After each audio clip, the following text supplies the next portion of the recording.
Good morning, class 7th. So, welcome to your computer classes. And this is your computer book. So, take out your book and let's start with our first chapter, which is operating system. Right? So, take out your books. Okay, let's get started. So, in this chapter, which is operating system, we would be learning few things like what software is, understand what an operating system is, know how operating system developed, understand the function of an operating system, differentiate between the different types of operating system, know about some popular operating system. So इतना सारा operating system हो रहा है, तो हमें सबसे पहले ये पता होना चाहिए कि आखिरकार ये ऑपरेटिंग सिस्टम होता क्या है. Right? I hope every one of you have computer or laptop or even a phone in your home, right? So जब भी हम अपना कंप्यूटर या लैपटॉप ओपन करते हैं, जो भी स्क्रीन हमारे सामने आ रही है उस समय स्टार्ट होते हुए, या हम किसी भी चीज़ से इंटरैक्ट करते हैं हार्डवेयर के थ्रू माउस और लैपटॉप, या फिर कोई भी चीज़ हम कंप्यूटर में चलाते हैं like movies, songs and everything, वो सारा का सारा ऑपरेटिंग सिस्टम ही परफॉर्म करता है. Right? Like Windows 10, Windows 7, Windows 8, Windows XP, Linux, this all are types of operating system. I hope you must have learned or seen or heard about at least Windows, right? If you haven't learned or seen or heard about Windows, you must be knowing about iOS, right? Or Android, right? So this all are also operating system. Okay जिस चीज़ में पूरी mobile phone या laptop या super computer या computer चल रहे हैं, वो पूरा का पूरा एक ऑपरेटिंग सिस्टम ही होता है. ऑपरेटिंग सिस्टम के नाम से पता चल रहा है जो पूरा सिस्टम ऑपरेट करता है. Right? So let's get started with the introduction of this chapter. You know that a computer is a डम मशीन. अगर एक कंप्यूटर हम सिंपल देखें, अगर उसमें ऑपरेटिंग सिस्टम ही नहीं है तो वो एक डम मशीन है, वो कुछ नहीं करेगी. आप कुछ भी लिखते रहो, आप कुछ भी क्लिक करते रहो, आपको सिर्फ और सिर्फ एक ब्लैंक स्क्रीन दिखेगी जिसमें इलेक्ट्रिसिटी भी नहीं आएगी. वो एक डम मशीन कहलाएगी विदाउट ऑपरेटिंग सिस्टम. और ऑपरेटिंग सिस्टम कौन बनाता है? Obviously humans. राइट?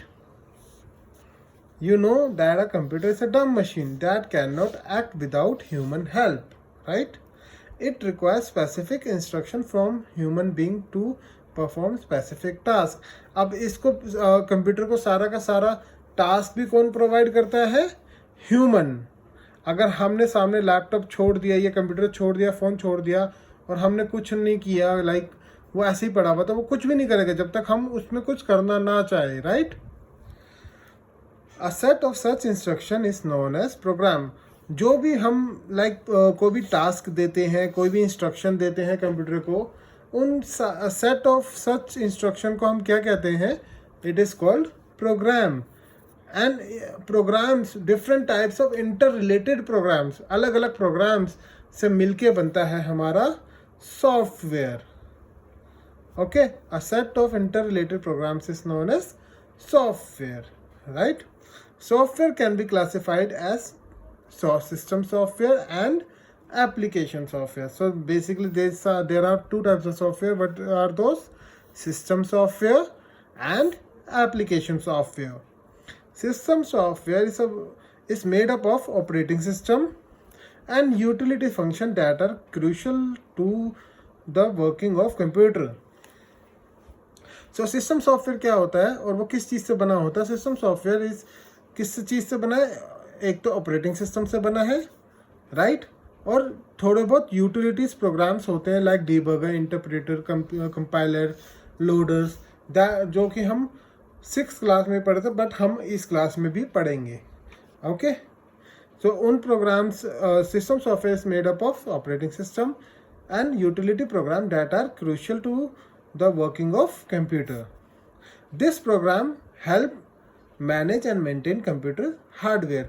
ये प्रोग्राम किस चीज़ के काम आते हैं? कंप्यूटर हार्डवेयर को मैनेज करने के लिए, ताकि हमें पता चलता रहे कि कोई भी यूज़र कंप्यूटर में कैसी कमांड भेज रहा है, चाहे वो कीबोर्ड के थ्रू भेज रहा है, चाहे वो माउस के थ्रू भेज रहा है, चाहे वो प्रिंटर के थ्रू भेज रहा है, right? They also provide resources for computer application programs such as word processor and spreadsheets. So ये हमारी किस चीज़ में मदद करते हैं? कुछ एप्लीकेशन प्रोग्राम्स रन करने में, जैसे कि वर्ड प्रोसेसर और स्प्रेडशीट्स, जैसे कि हम वर्ड पे जैसे काम करते हैं, पीपीटीज पे काम करते हैं, एक्सेल पे काम करते हैं, उस टाइप के एप्लीकेशन प्रोग्राम्स को रन करने के लिए. नाउ एप्लीकेशन सॉफ्टवेयर, अब जैसे हमने अभी पहले पढ़ा था सिस्टम सॉफ्टवेयर, अब हम पढ़ेंगे एप्लीकेशन सॉफ्टवेयर के लिए. Application software on the other hand are program that solve real life problem of a user. Popular application software are word processor, spreadsheet and databases. So basically application software क्या करता है, एक user की जो real time जैसे हमें जो ज़रूरतें होती हैं उनको सॉल्व करने के काम आता है, जैसे कि डेटाबेस, वर्ड प्रोसेसर और स्प्रेडशीट पे जिसमें हम काम करते हैं उनको चलाने के काम आता है. डेटाबेस में हम सारा डेटा रखते हैं, स्प्रेडशीट्स में हम अपना सारा एक्सेल के थ्रू डेटा बनाते हैं, वर्ड में हम अपने नोट्स बनाते हैं, राइट? सो अब हम इस चैप्टर में क्या पढ़ेंगे? In this chapter we learn in greater detail about the specific component of the system software, right? तो इसमें हम क्या पढ़ेंगे? सिस्टम सॉफ्टवेयर के बारे में काफ़ी कुछ. और वो सिस्टम सॉफ्टवेयर क्या होता है? The operating system. तो बेसिकली हम इसमें ऑपरेटिंग सिस्टम के बारे में पूरा पढ़ेंगे. Which is the main driving force behind every modern computer system.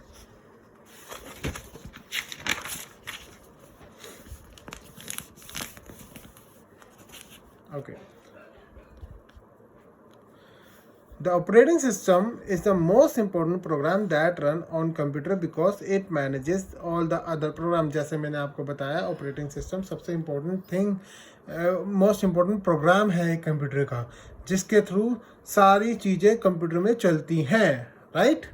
चाहे वो हार्डवेयर का कोई भी डिवाइस हो, चाहे वो अंदर कोई भी सॉफ्टवेयर हो, चाहे वो कुछ भी हो, वो ऑपरेटिंग सिस्टम के थ्रू ही चलता है. वो ऑपरेटिंग सिस्टम से इंटरैक्ट किए बिना नहीं चलेगा.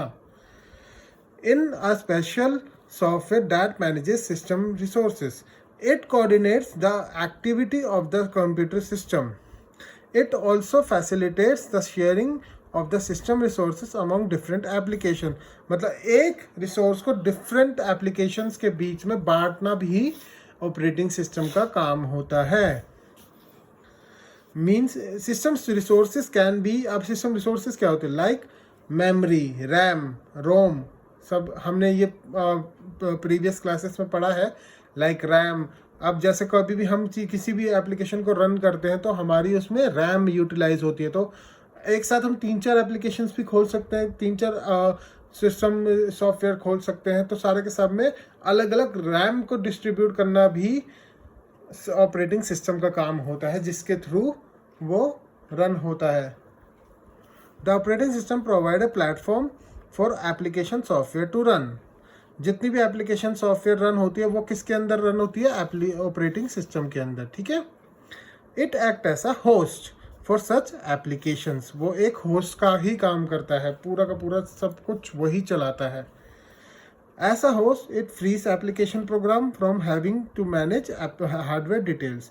और एप्लीकेशन प्रोग्राम्स को जब उनका काम हो जाता है, उन्हें उनकी रैम वगैरह भी फ्री करने का काम करता है. कौन? ऑपरेटिंग सिस्टम ही. उसको इस टाइप में डिज़ाइन किया जाता है. तभी तो अगर आप कभी भी फ़ोन में काम करते हैं तो अगर आप शुरू में काम करते हैं, अगर आप पिक्चर भी देख रहे हैं, आप ब्राउज भी कर रहे हैं, आप यूट्यूब भी देख रहे हैं, आप सब कुछ कर रहे हैं, तब भी आपका फ़ोन सबसे बहुत कम हैंग होता है. और उसके बाद अगर आप वो चीज़ बंद कर देते हैं तो आपकी रैम फ्री कर देते हैं, रैम फ्री हो जाती है. और वो काम कौन करता है? एक operating system. So last, the operating system act as a interface between application software and the computer hardware. So जो भी हमारे सॉफ्टवेयर रन हो रहे हैं लैपटॉप या कंप्यूटर के या फिर स्मार्टफोन के अंदर, ऑपरेटिंग सिस्टम हार्डवेयर और सॉफ्टवेयर के बीच में एक इंटरफेस की तरह काम करता है कि जो भी आप लोग टाइप करते हैं या फिर क्लिक करते हैं वो पहले ऑपरेटिंग सिस्टम में जाता है, ऑपरेटिंग सिस्टम वो एप्लीकेशन सॉफ्टवेयर को भेजता है कि आपको ये कमांड प्रोसेस करनी है जो कि आपको यूज़र ने भेजी है। लाइक अगर आपने कीबोर्ड पे ए लिखा तो वो कमांड सॉफ्टवेयर पे कौन पहुंचाएगा? ऑपरेटिंग सिस्टम, तब जाके आपको वो सामने ए दिखेगा। The computer user interact with the application software which in turn interact with the operating system which in turn interact with the computer hardware, जो कि मैंने अभी आपको बताया। यूज़र सॉफ्टवेयर से इंटरेक्ट करता है और सॉफ्टवेयर आपका हमारा जो सॉफ्टवेयर है वो इंटरेक्ट करता है ऑपरेटिंग सिस्टम से और ऑपरेटिंग सिस्टम हमारा कंप्यूटर हार्डवेयर से। Like user with application software to operating system to hardware, then again hardware to operating system to application and application to user। इस टाइप में हमारी एक साइकिल चलती है ऑपरेटिंग सिस्टम की। Thus the operating system act as an interface between computer hardware and user, right? We may therefore say that operating system bring the speed and power of computer hardware closer to the computer user. Okay, तो operating system हमें हर type की computer hardware से interact करने और उसको speed और power देने में मदद करता है, एक यूज़र को दिखाने में मदद करता है कि वो कितना एक हार्डवेयर और एप्लीकेशन को रन कर सकता है। जितना अच्छा ऑपरेटिंग सिस्टम होगा, जितना अच्छा रैम होगा, उतना तेज हमारा सिस्टम होगा। Okay, so students, we all learned about introduction of operating system. In the next class we will be learning about history of operating system.